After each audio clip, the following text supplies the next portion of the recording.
collecting out of my living room. I would go to the office and I would skip trace. I would find the people that owed the money at the law firm. I was making $4 to $5 grand a month and I wasn't able to survive on that. You could make 10 grand a month working at this agency, commission only, no salary. His exact words were, I can't hire a young Mexican kid like you with an accent. My daughter was born. So my daughter was born at 15 years old. And mom said, I'm not supporting your kid. You got to figure something out. I'm scared. Stay comfortable, right?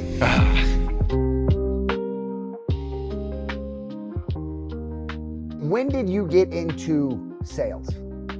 So I actually got into sales at 15 years old because my daughter was born. So my daughter was born at 15 years old.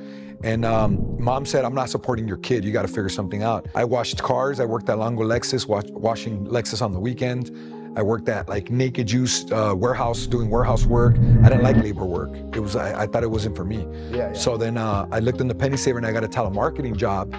Big Armenian dude, encyclopedia salesman's like, I'm not gonna hire you.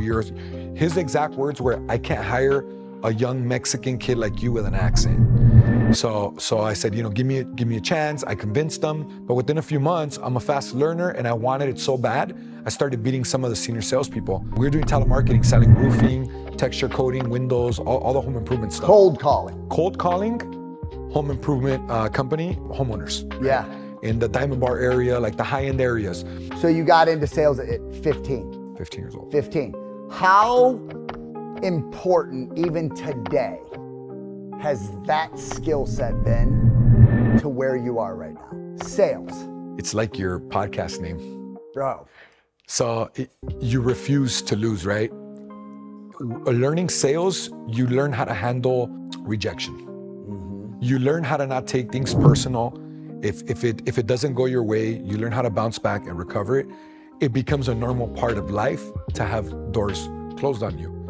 I think other people that are not in sales, they don't know what that feels like. That's probably why a lot of people don't like sales, because they don't like rejection. So sales makes you tough. It teaches you how to deal with rejection on a day-to-day and get past it. Because you own multiple businesses, right? So I know you own, what, a massive collection company, debt collection? A massive skip tracing company. And then you also own, well, you and your wife own a virtual, 100% virtual real estate model. I was forced to become an entrepreneur. I worked as a bill collector at a law firm, and just my regular check wasn't cutting it. I was making $4 to $5 grand a month, and I wasn't able to survive on that. Not in California, Not bro. in California after all the taxes and all the bullshit. I wasn't able to survive on it. So what I did is I got an idea when I bought my Suburban back in those days. The dealership asked me, you know, how collections worked, and they said they had some accounts that people owed them money from the down payments that they never finished paying them.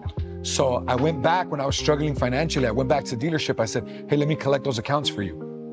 And I was able, it was like pulling teeth. I had to use sales skills. I had to follow up, had to be persistent. Finally, I convinced them to give me the accounts. I collected a couple grand for them. So then I got the idea, because I made money. It was like a side business, right? Me and my wife were literally collecting out of my living room. I would go to the office and I would skip trace. I would find the people that owed the money at the law firm while I was on the clock at work. I'd get all their phone numbers and then I'd call them when I got home. And I was literally telling them I was gonna repo your car, or send you to the bank, sending them to the bank to make deposits in my Bank of America business account. I'd say, I'm gonna clear your debt. Right? I'll send you a notice that the debt's cleared. So then I got that idea. On the weekends, I'd put on a suit and I'd go to all the local little mom and pop dealerships and ask them, does anybody owe you money on the down payments that they never finished paying you? They're like, yeah, we got some people. Okay, I collected for these guys over here, Munoz Auto Sales.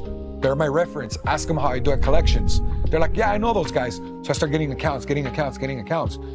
So that's like my first experience as an entrepreneur. And I started working commission only a few years afterwards. It was one of the scariest things I had to do in my life. Of course it was. But they told me you could make 10 grand a month working at this agency, commission only, no salary.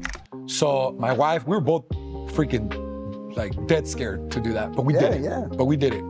And I struggled my first month, but then I got the hang of it, and then I started booming.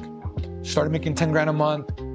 Fast forward a few years later, I had a friend at work who got a loan from his dad to open a collection agency. He wanted me to run it. I said, I'm not gonna go run your agency. I already have a team. I make like 12 grand a month, dude. Why am I gonna leave? Make me a partner and I'll consider it. I'll run the whole company for you as your business partner. He says, okay.